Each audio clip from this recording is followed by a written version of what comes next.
이 시간 먼저 우리 영혼의 양식 하나님의 말씀 봉독하겠습니다. 구약 성경 시편 122편 6절과 7절입니다. 여러분 다 함께 찾으시기 바랍니다. 구약 성서 895페이지 시편 122편 6절과 7절 큰 소리로 함께 합독하겠습니다. 예루살렘을 위하여 평안을 구하라. 예루살렘을 사랑하는 자는 형통하리로다. 내 성 안에는 평강이 있고 내 궁중에는 형통이 있을지어다. 아멘. 할렐루야. 우리는 지난 6월 첫 주일부터 인류의 역사적 종말과 이스라엘의 회복이라 하는 중요한 주제를 걸고 그 내용을 크게 세 가지로 나누어서 세 차례에 걸쳐 특별 연속 시리즈로 말씀을 증거해 오고 있습니다. 자, 그래서 우리 첫 번째 주일에는 이스라엘과 대체 신학에 대해서 말씀을 드렸고, 그 다음에 두 번째 주일에는 이스라엘의 회복과 엘리야 운동에 대해서 말씀을 증거했습니다. 그리고 이제 세 번째 주일인 오늘 이 시간에는 이스라엘의 회복과 중보 기도, 그리고 우리 세계등대교회 시대적인 사명에 대해서 차례대로 말씀을 드리면서 피차 새로운 도전을 받고 성령의 감동으로 각자의 사명을 깨닫고 헌신하는 축복된 시간이 되시기를 주님의 이름으로 축원합니다. 자, 오늘 우리 첫 시간 드릴 말씀은 이스라엘의 회복을 위한 중보기도의 절대적인 필요성입니다. 다시 말하면 우리나라를 위해 기도하기도 바쁜데, 또 우리가 사는 미국을 위해서 기도하기도 바쁜데 왜 멀리 있는 이스라엘을 위해서 중보 기도를 꼭 해야 하느냐 하는 그런 질문도 있을 수가 있습니다. 자, 그래서 오늘 이 시간에는 우리 이방인 성도들이 이스라엘의 회복을 위해서 특별히 중보 기도해야만 할 절대적인 필요성, 그 세 가지를 간추려서 여러분에게 말씀을 드리겠습니다. 자, 첫째로 왜 우리가 이스라엘 회복을 위해서 이방 성도들이 중보 기도해야 되느냐? 그것은 우리 구원받은 이방인 성도들이 이제까지 이스라엘에게 복음에 빚진 것을 다시 갚을 수 있는 최상의 방법이 곧 그들을 위한 중보 기도이기 때문이다 라고 하는 사실입니다. 다시 말하면 우리가 이스라엘에게 진 복음의 빚을 갚는 첫째 길이 바로 중보 기도라 하는 사실을 알아야 하겠습니다. 자, 우리 로마서 11장 25절 우리가 이스라엘 회복을 논할 때 자주 인용하는 구절입니다. 아주 중요한 구절이에요. 형제들아, 너희가 스스로 지혜 있다함을 면키 위하여 이 비밀을 너희가 모르기를 내가 원치 아니한다. 사도 바울은 반드시 이 비밀을 너희가 꼭 좀 알기를 원한다. 그걸 전제하면서 그럼 이 비밀이 도대체 뭐냐? 그 다음에 있는 말씀입니다. 이 비밀은 한번 따라해 보실까요? 이방인의 충만한 수가 들어오기까지 이스라엘의 덜어는 완악하게 된 것이다. 이게 비밀이라는 거예요. 자, 무슨 얘기냐면 왜 그 이스라엘이 과거에 전부가 아닙니다. 덜어 강팍해서 이렇게 예수님을 배척했느냐? 그건 우리 이방인들에게 복음이 흘러들어와 구원받기 위해서 그런 거고, 그러면 지금은 어떤 상황이냐면 이방인의 예정된 충만한 수가 거의 차가고 있기 때문에 아직까지는 그들이 완전히 돌이키지 않고 완악한 마음을 가지고 있도록 하나님이 그렇게 배려하셨다 하는 말씀입니다. 이게 바로 비밀이라는 거예요. 과연 이스라엘이 메시아로 오신 예수 그리스도를 민족적으로 십자가에 못 박아 배신하고 거부한 것은 사실상은 하나님의 비밀한 섭리와 계획이 있었기 때문이다 하는 것입니다. 그것은 곧 뭐냐면 좀 전에 설명드린 것처럼 이스라엘이 민족적으로 복음이신 메시아를 거부했기 때문에 그 예수님의 복음이 도저히 들어올 수 없었던 우리 이방 땅으로 흘러 들어오게 됐고, 그 결과 오늘날 이방인인 우리들이, 저와 여러분들이 예수 그리스도의 복음을 듣고 구원받은 하나님의 백성이 됐다. 아멘. 네, 정말 우리가 감사한 일이 아닐 수가 없습니다. 따라서 이스라엘로 하여금 메시아 예수 그리스도를 거부하게 한 것은 궁극적으로 이방인인 여러분과 저를 구원하시기 위함이었다 하는 사실을 우리가 뒤늦게나마 깨닫게 된 것이 얼마나 감사한지 모르겠습니다. 여기에 하나님의 인류 구속사에 깊은 섭리와 비밀이 숨겨져 있다고 사도 바울은 말하고 있습니다. 자, 여러분, 그 중에 제가 그 특별한 난해 구절 하나를 소개해 드리겠습니다. 이사야 6장 9절 10절. 여러분이 아마 성경을 좀 읽은 분이면 이 말씀을 읽을 때마다 여러분이 회의를 가졌을 거예요. 도대체 이게 무슨 말이냐? 저도 여기 대해서 많은 질문을 받았는데 대체신학의 눈이 어두워 있는 동안 이 말을 해석하기가 어렵더라고요. 무슨 얘기냐? 보세요. 여호와께서 가라사대 너 가서 이 백성에게 일러라. 뭐라고? 너희가 듣기는 들어도 깨닫지 못하고 보기는 보아도 알지 못하리라 하여 이 백성의 마음으로 둔하게 하고 귀가 막히고 눈이 감기게 하라. 염려컨대 그들이 눈으로 보고 귀로 듣고 마음으로 깨닫고 다시 돌아와서 고침을 받을까 하노라. 여러분, 이거 참 말이 안 되는 얘기죠. 하나님이 하나라도 그들의 눈을 열고 귀를 열고 그렇게 해서 이렇게 믿게 해야 되는데, 여기 이 말씀은 그거 아니에요. 이스라엘 백성들에게 귀는 못 듣게 하고 눈을 못 보게 하고 도대체 또 마음은 깨닫지도 못하도록 강팍한 마음을 두라 이거예요. 왜? 그들이 만약 눈이 열리고 귀가 열리고 깨달음이 있으면 구원하고 돌아와 구원받을 거 아니냐. 그러니까 어느 한 기간까지는 그렇게 그 상태에 버려두게 하라. 자, 이러니까 이걸 도저히 여러분 뭐라고 해석하겠습니까? 그러나 이제 이스라엘의 회복의 비밀을 우리가 알고 나면 이제는 이해하는 거야. 아하, 하나님이 계획적으로 어느 한 기간 동안 이스라엘 백성 더러에게 이렇게 하심으로 이방인 우리에게 복음이 들어오도록 역사를 하셨다 하는 것을 우리가 깨닫게 되는 것입니다. 자, 본래 여러분 우리 이방인들은 전혀 구원받을 가능성도 소망도 없었습니다. 영적으로 흑암의 나라 백성들이었어요. 여러분 모르면 우리가 자만하면 안 돼요. 우리 한국 사람이 똑똑하고 머리가 좋으니까 예수 그리스도의 복음을 빨리 받아들였다 그러지만 사실은요 전혀 그럴 수 없는 백성입니다. 그런 가능성 1%도 없는 것이 우리 이방인들이었습니다. 에베소 2장 11절 이하에 보세요. 그걸 사도 바울이 아주 자세히 설명을 했습니다. 보세요. 그러므로 생각하라는 거예요. 이걸 좀. 너희는 그때 육체로 이방인이고 손으로 육체 행한 할례당이라 칭하는 자들에게 무할례당이라 칭함을 받는 자들이라. 그러니까 우리가 이스라엘과 비교해 볼 때 우리는 애초부터 우리는 이스라엘밖에 이방인이란 말이야. 또 유대인은 하나님의 표로 하나님의 백성이라는 표로 할례를 받는 게 몸에 있다고요. 몸에. 근데 우리는 우리의 몸에 어디에도 하나님 백성이라는 표를 받은 흔적이 없잖아요. 그러니까 전혀 하나님 백성과는 처음부터 상관이 없었다 그거예요.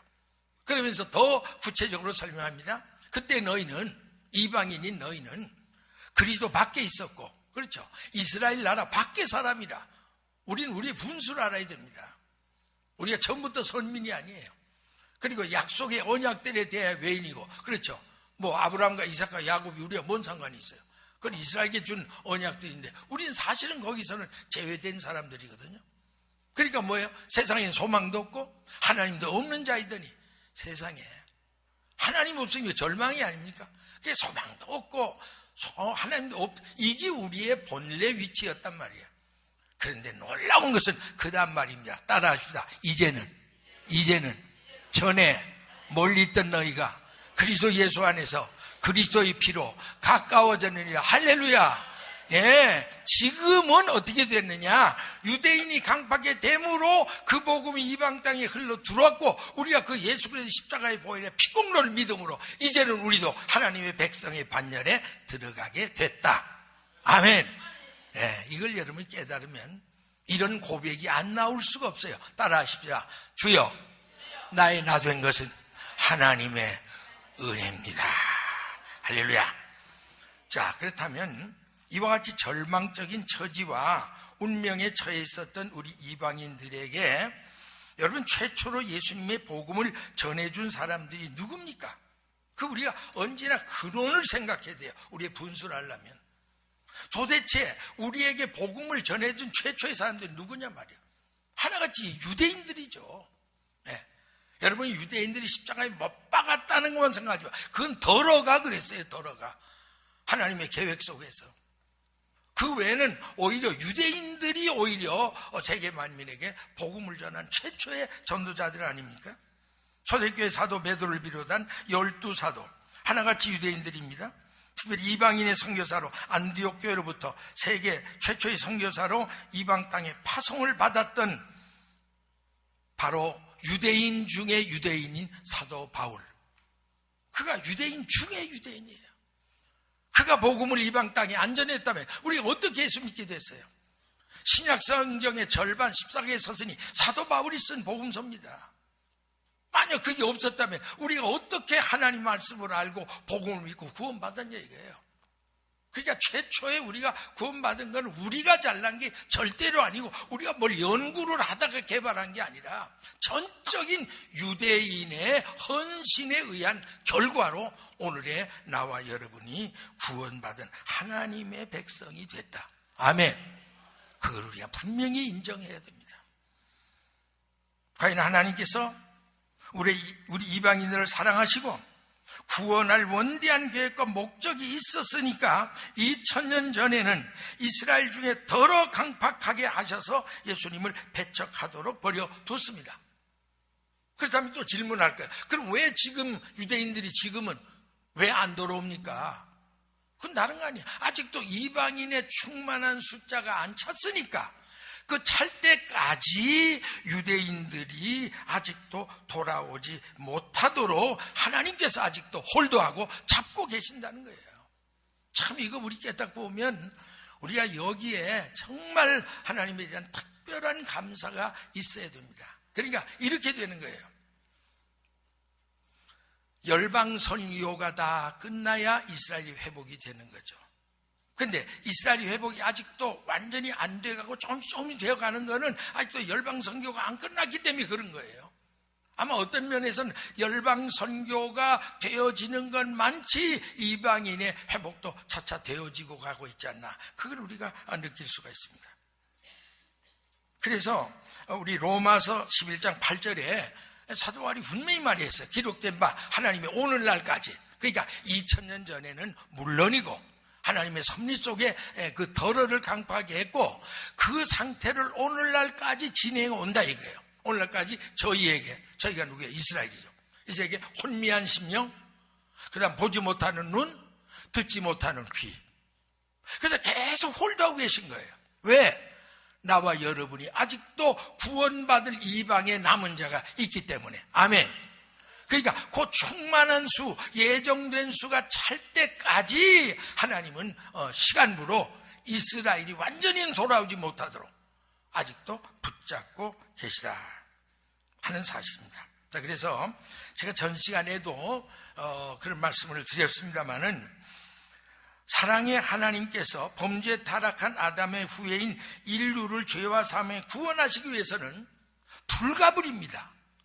하나밖에 없는 독생자 예수님을 희생양으로 십자가에 갈갈이 찢어 피를 흘리게 하셨습니다. 그게 하나님 원하시는 일입니까?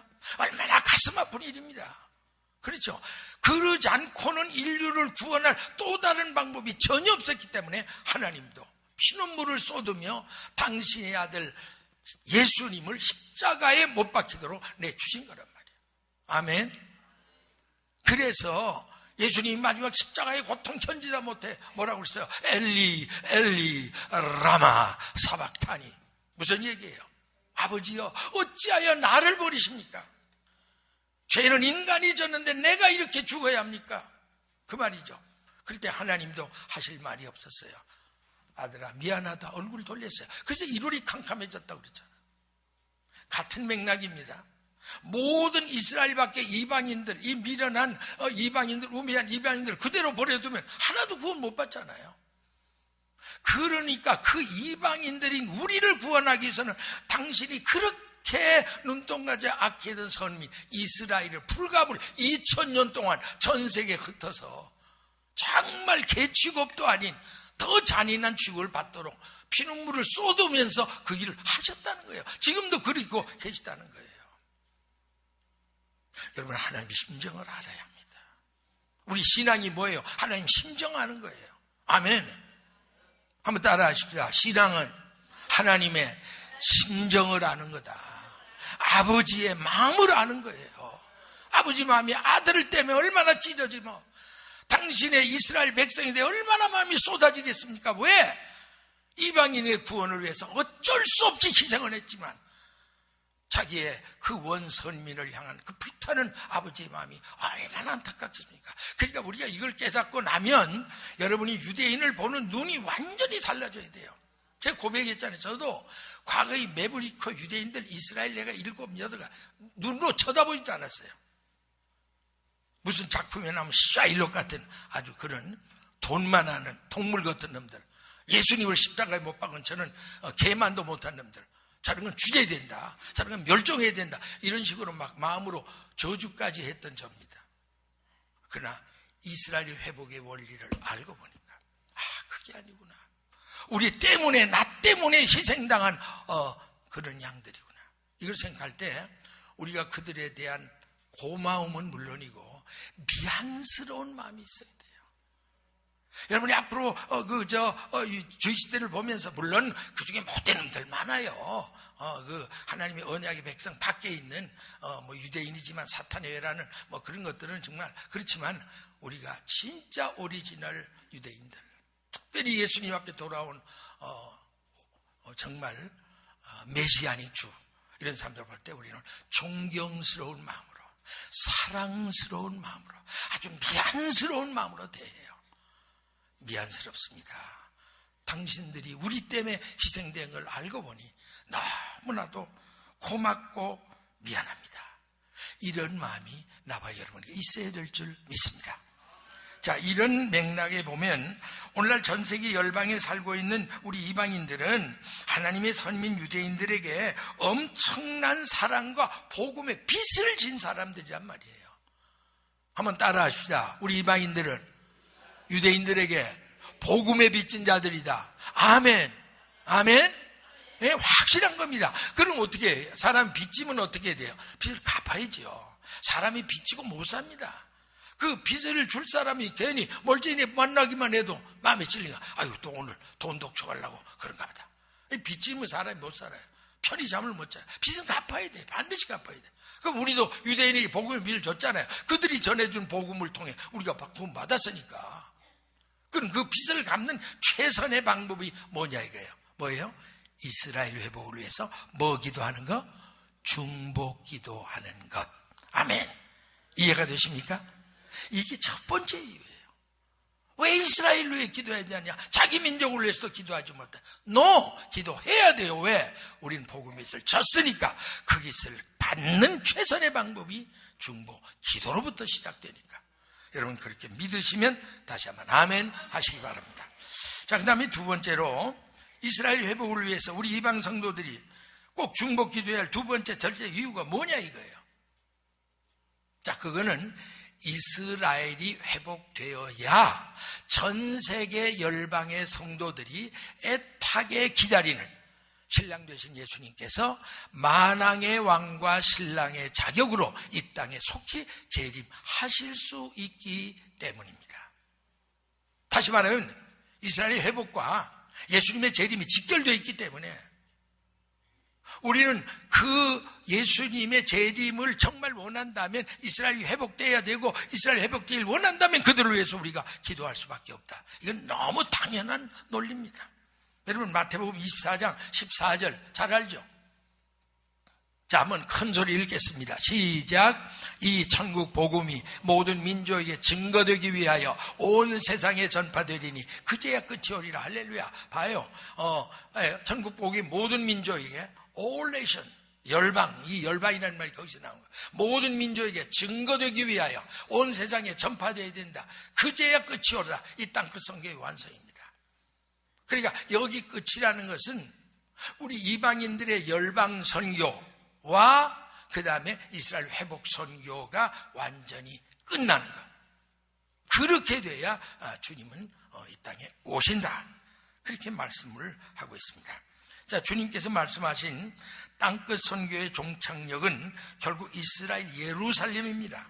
따라서 최초의 예루살렘에서 출발한 예수 그리스도의 생명의 복음이 전 지구촌을 돌고 돌아서 이제 마지막 예루살렘까지 돌아오면 열방 선교가 완성되고 한 걸음 나가 이스라엘 회복 선교까지 완성되고, 그래야 주님이 이 땅에 재림의 주로 오신다는 사실을 믿으시면 아멘 하시기 바랍니다. 자, 그런데 문제는 이거예요. 여러분, 이 대목을 좀 잘 듣고 이해하셨으면 좋겠습니다. 문제는 이스라엘 회복은 인류의 종말과 예수 그리스도의 재림과 직결되어 있기 때문에 영적으로 상당히 어려운 주제예요. 그런 거를 잘 모르면, 특별히 기억할 것은 사탄의 세력이 이스라엘 회복에 관한 것들은 무엇이든지 사람들을 바르게 깨닫거나 쉽게 받아들이지 못하도록 온갖 속임수와 방해 공작을 계속하고 있어요. 자, 여러분, 이렇게 쉽게 하세요. 여러분이 한번 사탄의 입장에 한번 서보세요. 이 시간 별로 뭐 좋은 소리는 아니지만, 자, 내가 사탄의 입장에 섰다. 자, 그러면 보세요. 예수님이 이 땅에 오시면 성경에 어떤 일이 있죠? 주님이 지상재림 하시면 제일 먼저 하는 일이 뭐냐면 마귀를 잡아서 무저갱에 집어넣고 그리고 천년왕국을 시작해요. 그게 순서입니다. 기본. 그게 사탄의 영물이 알아요. 예수님이 재림하는 날이 내 제삿날이다. 그걸 안단 말이에요. 그러니까 이 마귀의 입장에서는, 자기가 이제 무저갱에 던지지 않기 위해서는 예수님이 첫째 재림을 못하도록 해야 돼. 재림은 이스라엘이 회복돼야 재림이 된단 말이야. 그런 입장에서 이 마귀는 이스라엘 회복이라는 말만 듣고도 치를 떨어요. 제일 싫어하는 겁니다. 그럴 수밖에 없잖아요. 이스라엘 회복되면, 예수님이 재림하고, 재림하면 자기는 마지막 영원한 무저갱에 던져진다.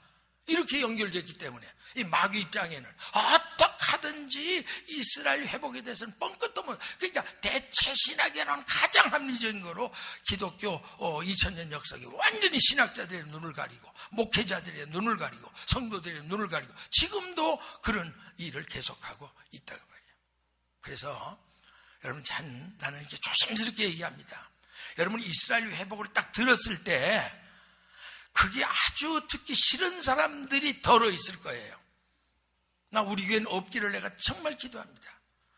여러분이 이걸 막 치를 떨기 쉽게, 목사님이 새롭게 한때는 또 무슨 왕의 복음, 왕의 영화더니 무슨 또 새로운 레파토리로 이스라엘 회복인가, 만약 이렇게 부정적으로 들리면요, 난 그분에 대해서 뭐라고 말할 수가 없어요.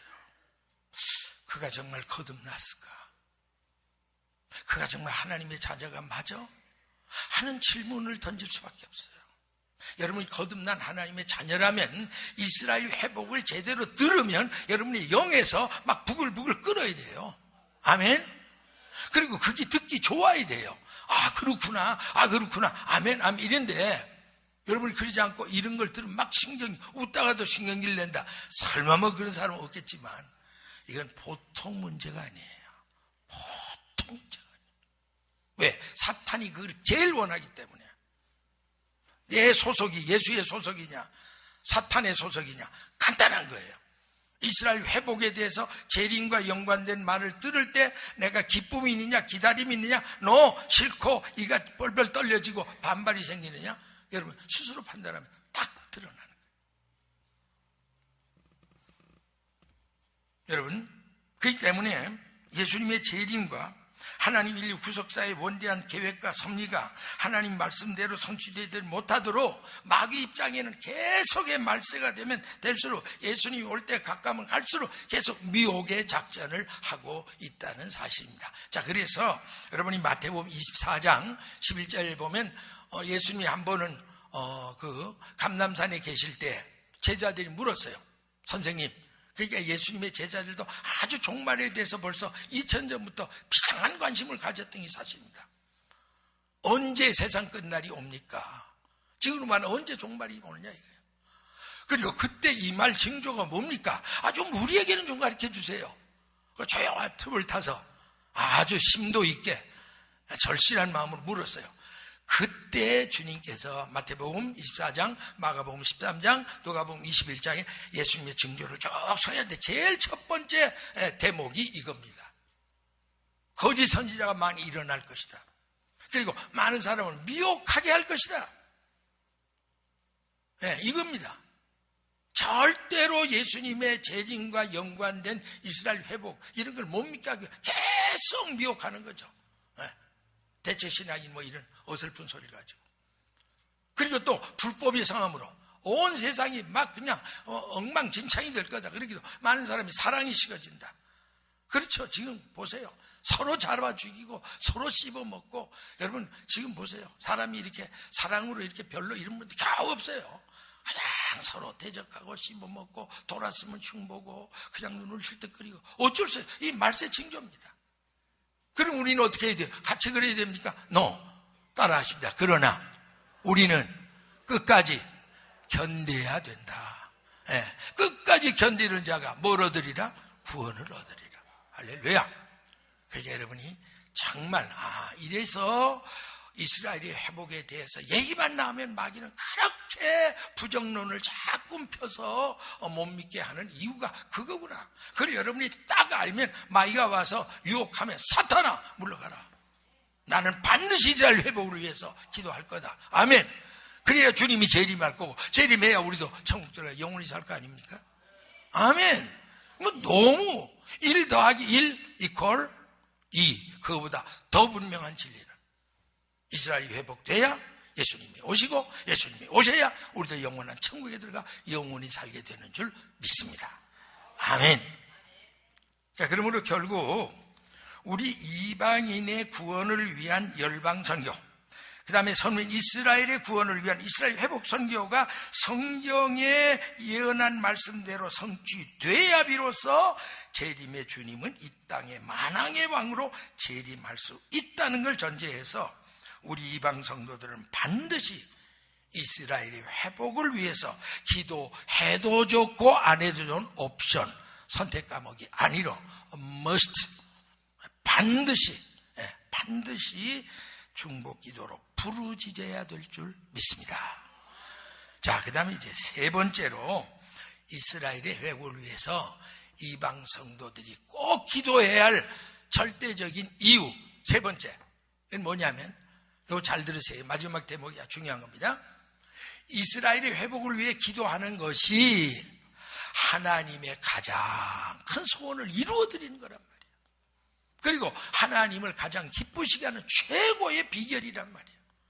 그러기 때문에 하나님은 그런 중보 기도자들을 반드시 형통의 복으로 갚아 주시겠다 라고 철석같이 보장해 주시고 약속해 주셨기 때문에 우리는 당연히 이스라엘을 위한 중보 기도를 할 수밖에 없습니다. 여러분 시편 122편 6절 오늘 본문 참 아름다운 말씀, 놀라운 말씀입니다. 여러분 평소에 잘 이거 읽으면서도 별로 그렇게 관심이 없었을 거예요. 왜? 이스라엘 자체에 대해서 관심이 없었으니까. 그러나 이런 이스라엘 회복에 이 복음을 듣고 눈을 뜨고 나면 이 구절이 얼마나 사랑스러운 구절인지, 얼마나 복된지 듣기만 해도 막 은혜가 되는 거 있죠. 자, 큰 소리로 한번 읽겠습니다. 시작. 예루살렘을 위하여 평안을 구하라. 예루살렘을 사랑하는 자는 형통하리로다. 할렐루야. 자, 그런데 여기 킹제임 번역 영어 성경에 보면 Pray for the peace of Jerusalem. 그러니까 예루살렘의 평안을 위해 기도하라. 그거예요. 구하는 게 기도하는 거죠. 자, 그러면 여러분, 이 말씀은 이런 뜻입니다. 뭐 추상적인 시적인 표현이 아니에요. 예루살렘의 평안을 위해 기도해야 하는 이유가, 이건 다른 말로 말하면 이스라엘의 회복을 위해 기도하라. 내가 그런 자를 내가 사랑하고 형통케 해주겠다, 이런 뜻이거든요. 그럼 왜 이스라엘 회복을 위해 기도해야 돼요? 예루살렘이 평안하려면, 예루살렘이 어디 있어요? 이스라엘이 있잖아요. 예루살렘이 이스라엘 수도잖아요. 그러면 이스라엘이 회복되는 게 선결 조건이에요. 지금은 이스라엘이 전 세계 아주 싸움에 분하고에 분하고, 나도 그 뭐 7, 8 갔지만 예루살렘에 가 있으면 막 불안해요. 밤에도 막 뭐 무슨 총소리가 왔다 갔다 하고, 얼마나 불안한 도시인지 몰라요.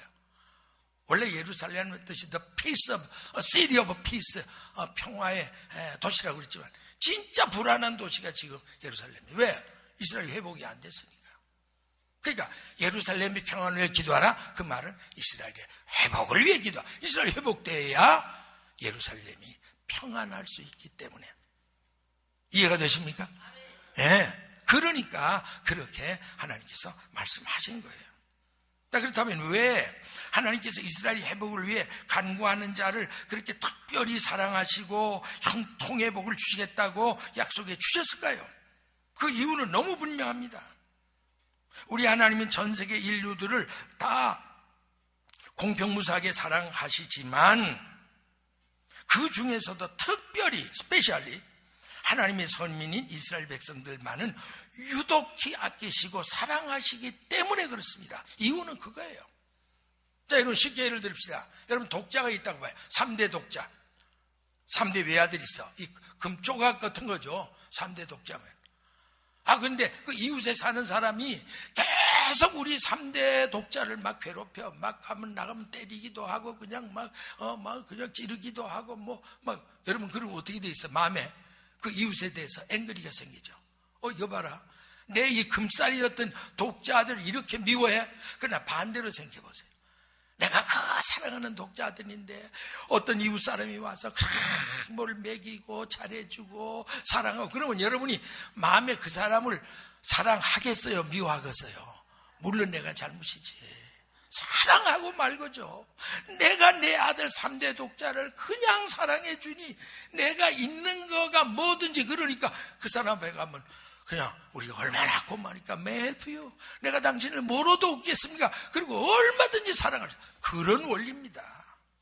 하나님이 이스라엘 사랑해도 보통 사랑이 아니니까 그 이스라엘을 사랑하고 그 이스라엘을 위해 기도하는 자를 위해서 내가 책임지고 형통의 복을 베풀어 주겠다. 할렐루야. 얼마나 감사한, 분명한 사실 아닙니까? 여러분, 스가랴 2장 8절, 이것도 아주 희귀한 구절이에요. 자, 보세요. 만군의 여호와께서 이같이 말씀하시되, 하나님 말씀하는 건 여러분이 하나님의 긴급 성명처럼 attention please, 너를 바짝 뜨고 들으셔야 돼요. 하나님 도대체 뭘 이렇게 반포하시냐? 너희를 노력한 열국, 보세요. 이스라엘을 노력한 그 열국으로 영광을 위하여 나를 보내셨나니, 결국은 이제 그 열국을 통해서 영광을 받기 위해서 나를 너에게 보냈는데, 하신 그 마지막 말씀이 뭐냐면 따라하시다. 무릇 너희를 범하는 자는 그의 눈동자를 범하는 것이라. 여러분, 굉장히 중요한 겁니다. 너희 이스라엘을 괴롭히는 자는 나의 그 하나님의 눈동자를 괴롭히는 것이라고 말이에요. 그럼 이 말은 뭘까요? 하나님이 이스라엘 사랑하되 뭐처럼 사랑한다? 눈동자처럼 사랑한다. 할렐루야. 정확한 겁니다. 사람이요, 이 눈이 제일 중요한 거예요. 누가 날 눈을 때려보세요. 이건 못 참아요. 뭐 다른 건 뭐 덜어주면 이래도 눈을 건드려, 아니 눈을 건드리고는 안 되죠. 그러니까 하나님도 만든 중에 요거 아주 묘하게 만들었어요. 미리 눈에 비 오고 이러면 들어올까봐 여기다가 그냥 논둑처럼 탁 눈썹을 또 양쪽에다 딱 해다.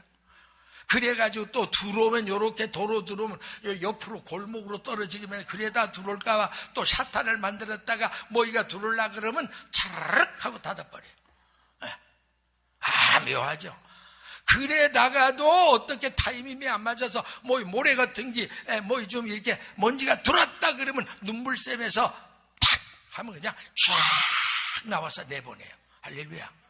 하나님이 우리 인체 중에 눈동자를 얼마나 예민하게 사랑하는지.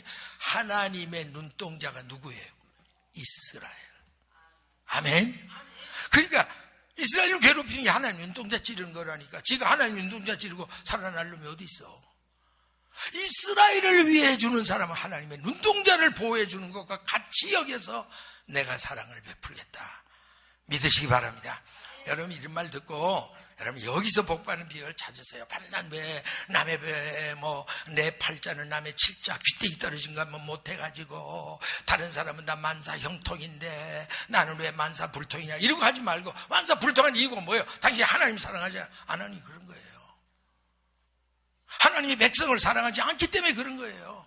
하나님 사랑하고 하나님이 사랑하는 백성을 사랑하면 하나님이 자기 눈동자처럼 여겨서 복을 주시겠다고 그랬잖아요. 아멘. 형통하겠다고 약속했잖아요.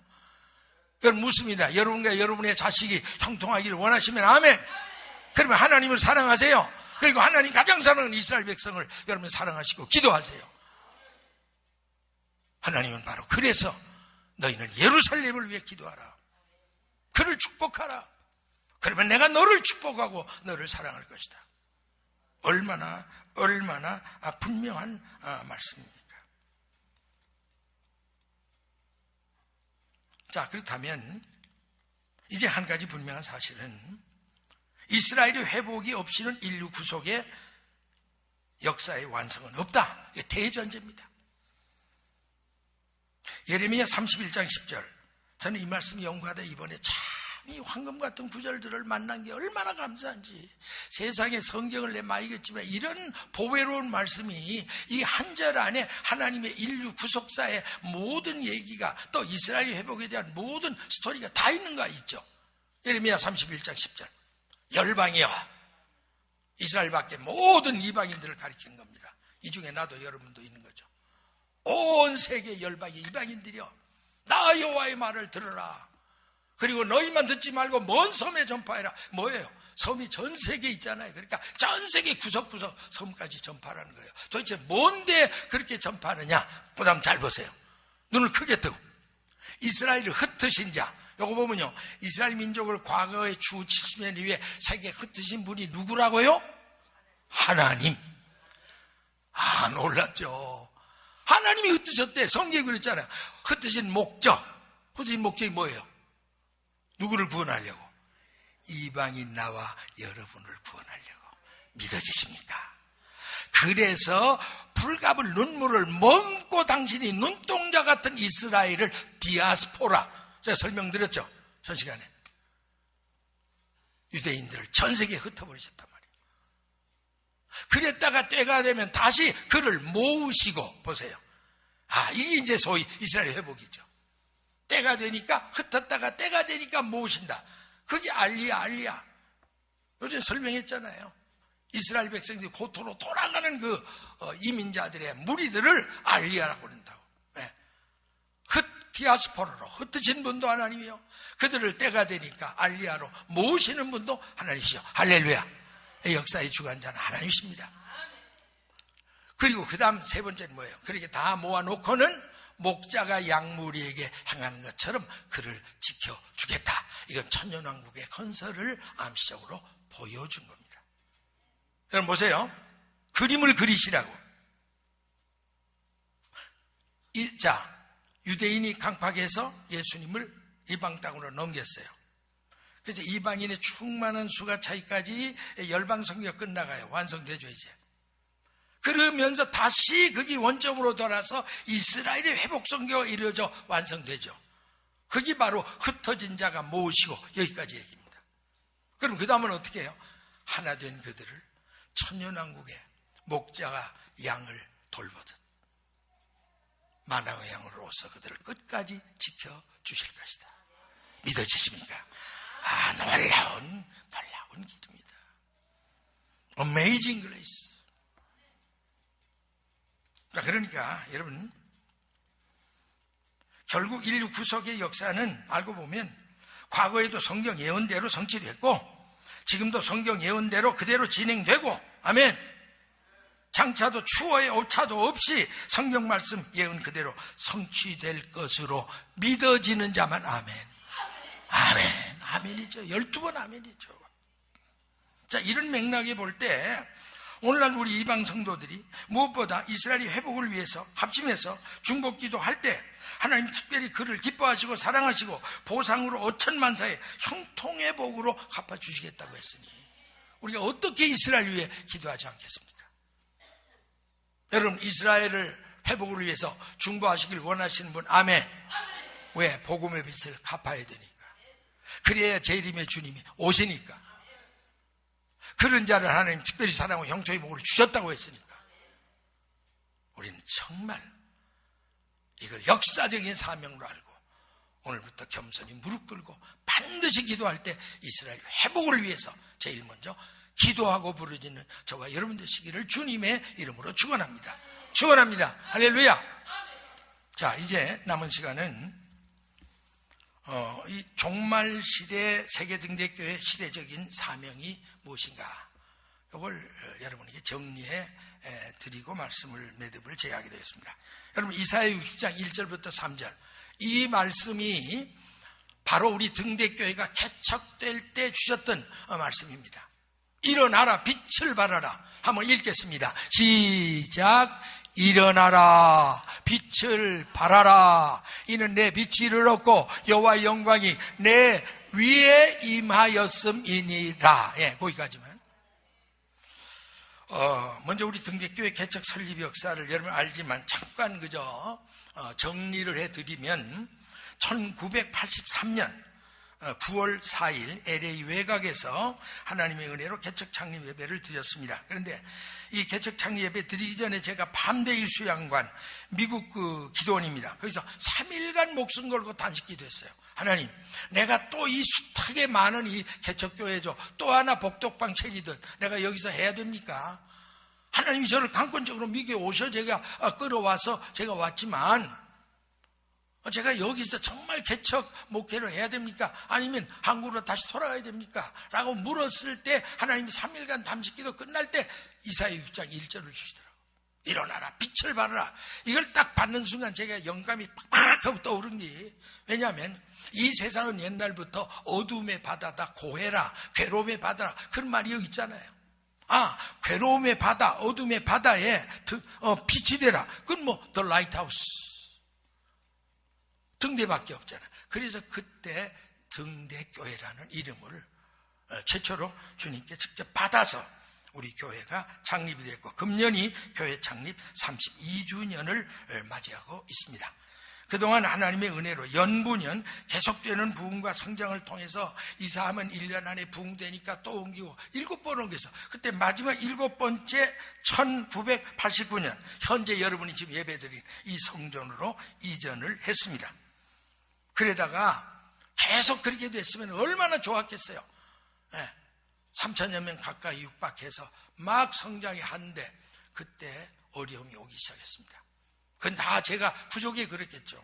하나님 저를 연단하기 위해서 한때 교회가 갖가지 풍랑과 시련으로 도저히 견딜 수 없는 어려운 아주 그 한복판에 들어갔을 때 제 마음에 약해지더라고요. 하나님, 미국을 하나님 억지로 납치하다시피 끌어온 분이 하나님이 아니십니까? 그리고 일어나 빛을 발하라고 그랬으면 교회가 계속 일어나 빛을 발하는데 왜 이렇게 등대가 까물까물 꺼져갑니까? 나 도저히 여기 있을 수가 없습니다. 저는 그때 어느 날, 여러분도 모르게 지난 얘기입니다, 제가 사임사를 이 강대상에, 그때는 이 큰 강대 거기다가 손을 써서 얹었어요. 왜? 나의 담임 목자장은 성령 하나님이시니까. 거기다가 제가 사임사를 썼고 뒤로 한국 가는 비행기표 예약하고, 그리고 아주 배순을 치고 하나님 앞에, 하나님, 특별한 하나님의 어떤 그 계시가 없으면 저는 한국으로 갑니다. 제가 여기와 이렇게 그냥 이민 교계에서 이렇게 피나게 고생할 바에 한국에 돌아가면 제가 얼마든지 왕왕되고, 그때 한참 잘 나갈 텐데, 제가 그때 뭐 37, 30, 뭐 그럴 때 한국에서 쨍쨍한 부흥사로, 목회자로 한참 지금 들 때 왔거든요. 여기 와서 내가 이렇게 고생할 이유가 없더라고. 너무 억울해서. 나 가겠습니다. 뭐 농담으로도 아니고 하나님 앞에 어떻게 농담해요. 실제로 딱 그냥 던져버렸어요. 그때 하나님께 잘 들으세요. 제게 1절까지만 줘서 그냥 일어나 빛을 발하라 이 비전만 가지고 했는데 그렇게 되니까 하나님이 딱 저에게 길을 여면 2절을 주시더라고요. 그게 이거예요. 보라 어둠이 땅을 덮을 것이고, 한번 따라 하시봐. 보라 어둠이 땅을 덮을 것이고 캄캄함이 만민을 가리우려니와 여호와께서 내 위에 임하고 영광이 내 위에 나타날 것이다. 이 말씀을 주면서 하신 말씀이, 잘 들어보세요. 사랑하는 종아, 너 등대가 불을 켤 때 장렬하는 대낮의 태양 밑에서 등대가 빛을 발하여야 효과가 있냐 없냐 묻더라고 성령께서. 그래서 내가 순간적으로 주여, 그렇죠. 아니 밝은 태양 밑에 무슨 등대가 무슨 힘이 있습니까? 10개, 100개, 1000개를 캔들 무슨 소용이 있습니까? 그럼 언제 필요하냐? 캄캄한 밤이 필요하죠. 바로 그거다. 이제 전 세계가 캄캄한 암흑기로 들어갈 환난 때가 온다. 그때를 위해서 너와 등대교회가 필요한 거다. 그때까지 믿고 인내하고 기다리고 준비하면 전 세계가 영적인 암흑기 환난기에 들어갈 때 내가 너와 등대교회를 일어나 빛을 발하도록 역사할 것이다. 아멘. 그 계시를 두 번째 주시는 거예요. 그때 제가 무릎을 꿇었습니다. 아버지, 그렇다면, 그런 오묘한 뜻이 있다면 제가 끝까지 견디면서 등재지기로 잘하겠습니다. 그래서 다시 주님께 무릎 꿇고 제 헌신을 서약했던 게 바로 그때였습니다. 그리고 지나오다가 지난 2012년, 정말 생각하기도 쉽지 않습니다. 저는 저 생에 가장 아픔이 있다면 지난 2012년 1월경 2년 6개월 전입니다. 제 성대 팔립이 강대 설 수가 없었고 탈진으로 인해서 번아웃돼서 도저히 목회를 할 수가 없어요. 목회를 포기했습니다. 여러분 알다시피 1년 반 동안, 심지어 마지막에 사경을 헤매다가 안 되니까 한국에 나가 큰 병원에 입원 치료까지 받고 하여튼 별별 그 고난의 관문을 통과했습니다. 그러다가 2013년 5월 중에 다시 LA로 돌아와서 지금 목회를 계속하고 있습니다. 그런데 바로 그 고난의 절정이 있을 때, 그때는 사실 제가 생과 사의 길을 왔다 갔다 할 때입니다. 저는 죽음의 문턱까지 그때 내려갔습니다. 더 이상 살고 싶지 않았습니다. 살 수도 없습니다. 너무 고통스러워서. 그 고통의 절정의 때에 로뎀나무 아래 엘리야를 찾아가셨던 하나님이 저를 성령으로 찾아보셨어요. 할렐루야. 그러면서 하신 말씀이, 사랑하는 종아, 너는 살아야 된다. 내가 다시 살릴 거다. 네 아직도 못 감당한 마지막 삶이 있다 그러더라고요. 제가 깜짝 놀랐습니다. 하나님, 제가 알기는 땅끝 선교 오면 다 끝이지 뭔 삶이 있습니까? 제가 그래서 왕의 복음 가지고 목숨 걸고 외치다가 지금 이 꼴 됐지 않았습니까? 내가 무슨 또 사명이 아직도 남아있습니까? 제가 어떻게 지금 이래 죽어가는 꼴에 내가 무슨 사명을 감당합니까? 그랬더니 그때 하나님께서 이스라엘의 회복을 말씀하시더라고요. 네가 아직도 감당할 마지막 사역은 이스라엘의 회복이다. 그리고 내 모든 관심이 지금 이스라엘 회복으로 쏠리고 있다. 그러면서 그때 어떤 그 목사님의 말씀이 딱 생각나는 게, 어떤 목사님이 기도하다가 하나님이 한 번 환상 중에 보이는데, 그 야복강가에서 원수했던 에서와 야곱이 하나로 만져 형이여 아우여 막 끌어안고 우는 그 환상에 보니까 그 밑에 하나님의 감격의 눈물이 강물처럼 흐르는 그걸 보여주면서 장차 이방인의 교회와 이스라엘의 교회가 내 안에서 형제로 하나로 연합하는 그날, 나는 에사와 야곱이 연합할 때보다 더 감격의 눈물을 흘리게 될 것이다. 그 비전을 눈에 보이는 것처럼 그때 제가 느꼈습니다. 우리 하나님의 막 그 심정이 마지막 열방 선교의 마지막과 더불어 이스라엘의 회복에 그 초점이 맞춰지고 있다는 것, 저는 그때 하나님 앞에 약속을 했습니다. 하나님 저를 다시 데려가지 않고 살려주신다면 저는 제 남은 생에는, 저는 이스라엘 회복을 외치다가 이왕 죽는 인생, 저는 다른 데 가고 죽고 싶지 않습니다. 예루살렘에 가서 주님 나 위에 피 흘린 거기서 복음 전하다가 순교하기 원합니다. 그때 하나님 앞에 서약하고, 그때부터 하나님이 저를 회복시키기 시작한 겁니다. 할렐루야. 제가 처음 얘기하는 거예요. 그리고 나서 2015년 금년입니다. 2월 들면서 다니엘 21일 특별 새벽 부흥회, 이거 제가 연 게 아닙니다. 제가 여러 번 얘기했잖아요. 강권적으로 하나님이 나를 몰아놔서 새벽기도 하라는 거예요. 부르짖으라는 거예요. 그때 제가 거의, 아직도 그때만 해도 건강이 완전히 회복 안 됐을 때, 여러분 알다시피 금년 제 2월 목숨 걸고 한 달, 말이 그렇지 한 달 어떻게 부흥회를 인도해요. 3, 4일만 해도 목이 팍팍 나가는데. 근데 그때 하여튼 2월 한 달 거의 한동안 제 목이 쨍쨍, 여러분이 들었으면 알죠. 새벽기도 나온 분들. 그때 뭐 성령이 충만했습니다. 할렐루야. 그러면서 제 건강이 회복되고 잃었던 영역이 그때 회복시키더라고. 2월 달에 완전히 하나님이 저를 이제 어떤 그 사역을 시키기 위해서 딱 회복을 시켰어요. 그리고 나더니 이제 6월에 딱 접어드니까 하나님께서 그 2월 달에 준 그 말씀과 비전을 이제 너는 실천해라. 먼저 이스라엘 회복 선교를 만들라. 그래서 만들었어요, 지금. 그리고 난 디나미네이션 거기 해서 허락을 받았고, 그리고 등대교회 소강당을 만민의 기도의 집으로 하나님 앞에 개원해 드리라고 그러더라고요. 여러분, 이제부터 여러분은, 자, 우리 등대교회 소강당, 여러분 이렇게 생각하지 마시고, 물론 등대교회에 속한 뭐 부속 건물이에요. 그러나 하나님이 7월부터는 성별되게 만민의 기도의 집이라는 아주 하나님 이름을 탁 지어줘서, 그래서 몇 년 전부터 시온 그 사인판 거기 밤에 너 내 집은 만민이 기도한 집이냐. 난 왜 그걸 그게 달게 하셨는지 뭣도 모르고 하나님 시켜서 달았다고요. 나중 보니까 하나님 때가 되니까 너 그거 안 보느냐. 만민의 기도의 집. 다른 뭐 기도원 이름 붙일 것도 없다. 만민의 기도의 집. 그래서 이제 그 간판을 달 거고, 이제부터 이제 거기서 말씀드린 대로 7월 첫주 목요일부터 우리만 기도하라는 게 아니에요. 이 남가주에 있는 모든 하나님을 사랑하고 이스라엘 예복을 기다리는, 바알에게 무릎 꿇지 않는 7천, 그리고 기도원 300명사, 기도할 수 있는 사람을 모아서 기도하게 하라. 그러니까 불가불, 금요일은 모든 행사 때문에 안 되지, 수요일은 강교회 예배 때문에 안 되지. 제일 좋은 길이 뭐예요? 목요일밖에 없다. 나중에 알고 보니 그 목요일이야말로 주님이 겟세마네 동산에서 목숨 걸고 기도함으로 십자가의 승리를 얻은 바로 승리의 그날이더라고. 그래서 지금 그 계획을 차근차근 진행해 나가고 있습니다. 자, 그리고 제가 마지막 중요한 건요, 이사야 6장 2절을 다시 한번 비춰보세요. 그 말씀을 통해서 제게 하나님이 확실한 걸 줬어요. 등대교회 사명이 언제부터냐면 어둠이 땅을 덮을 것이고 캄캄함이 만민을 가려울 영적 암흑기에, 그때부터 하나님이 본격적으로 등대교회에 너를 쓰겠다는 거예요.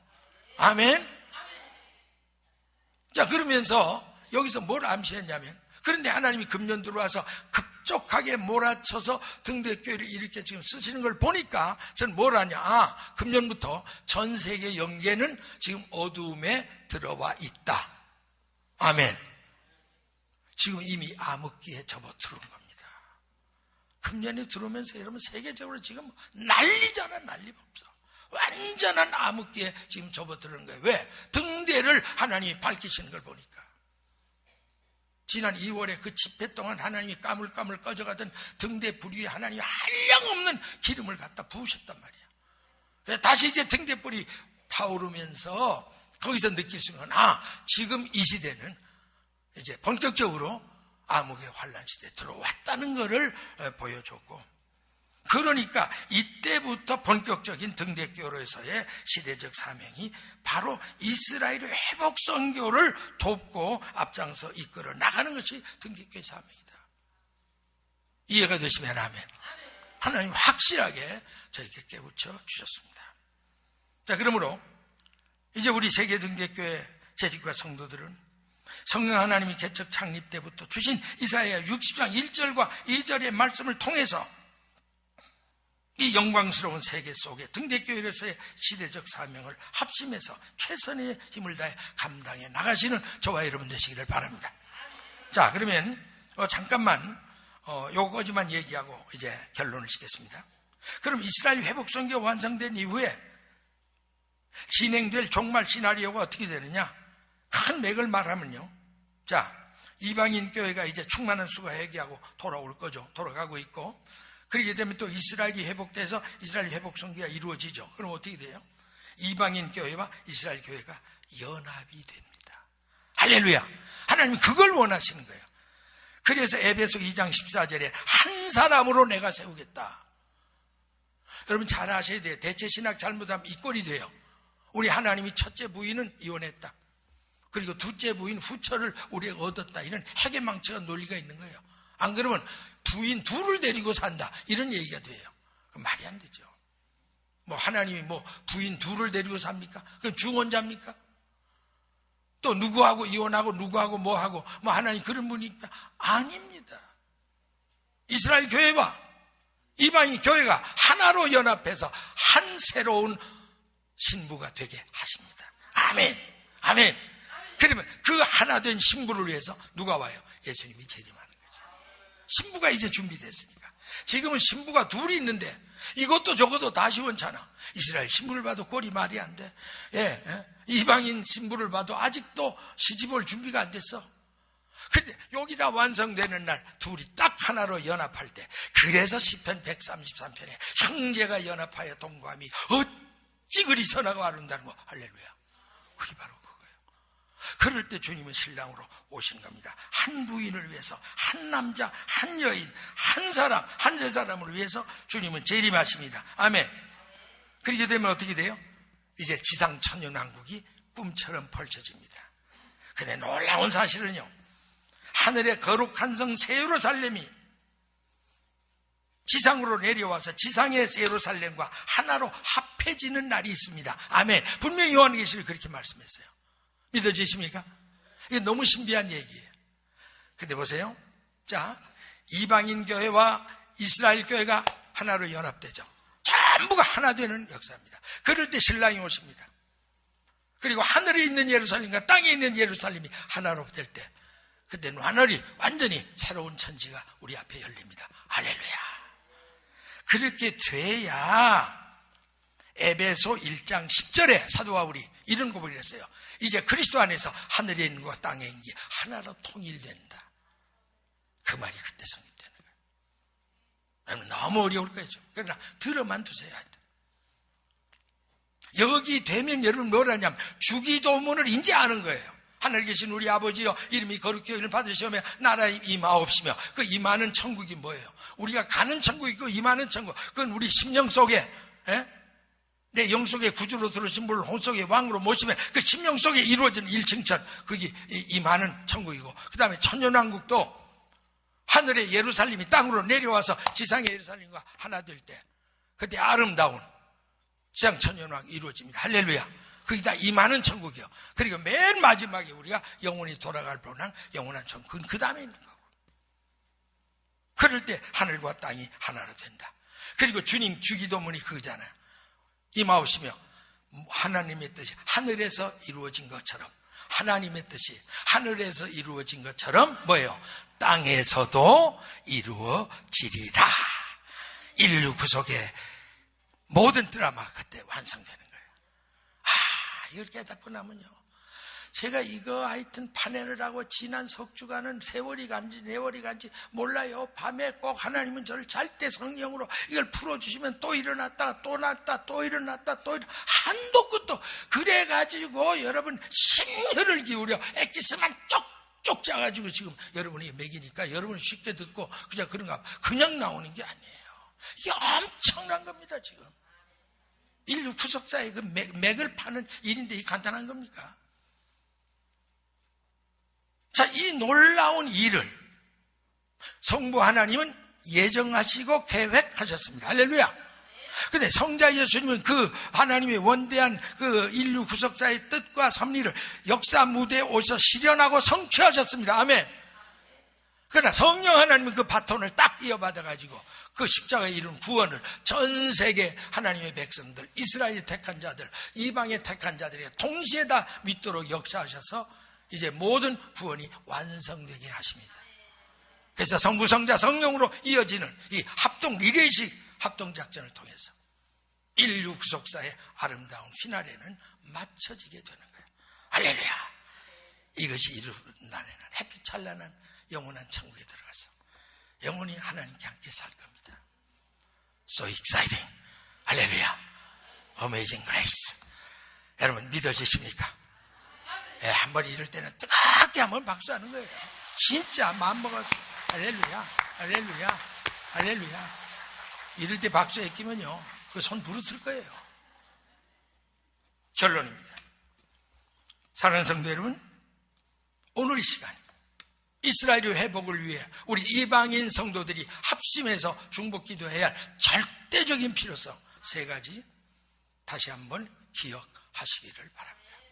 아울러 전 세계적으로 이미 영적 암흑기에 접어든 현 시점에서 우리 세계 등대교회 시대적 사명이 무엇인가 다시 한번 재확인하시고 전적으로 그 일을 위해서 저와 함께 목자와 함께 헌신 봉사하는 우리 등대교회 등대지기들 될 수 있도록 주님의 이름으로 축원합니다. 축원합니다. 할렐루야. 다시 한번 영광의 박수, 감사의 박수 드립니다. 할렐루야. 기도하겠습니다. 아버지 하나님 감사합니다. 예수님 고맙습니다. 성령님 정말 그 은총을 감사합니다. 웬일입니까? 웬 은혜입니까? 장장 석주간 동안 심혈을 기울여 인류의 역사적인 종말과 이스라엘 회복이라는 엄청난 성경 전체를 흐르는 이 대주제를 3시간에 걸쳐서 파헤쳤습니다. 아버지 성령님 도와주셔서 해냈습니다. 할렐루야. 모든 영광은 주님께 돌리기를 원합니다. 주님, 이 말씀이 전 세계 CD를 통해서 또 인터넷을 통해서 방송을 통해서 여러 가지 매체를 통해서 전 세계 죄종들과 또 신학자들과 목회자들과 사명자들과 성도들에게 이스라엘 회복의 이 복음이 들려지게 하시고 그들이 깨닫도록 도와주시옵시고 특별히 우리 등대교회 등대지기들은 오늘 하나님이 주신 이 귀한 말씀을 들은 자가 복되게 하시고 깨달은 심령이 복되게 하시고 오늘 말씀대로 사명을 알고 목자와 함께 최선을 다해 이 사명을 이루어 나가는 자들이 자손 대대 형통의 복을 받게 도와 주시옵소서. 주 예수님의 이름으로 기도합니다. 아멘.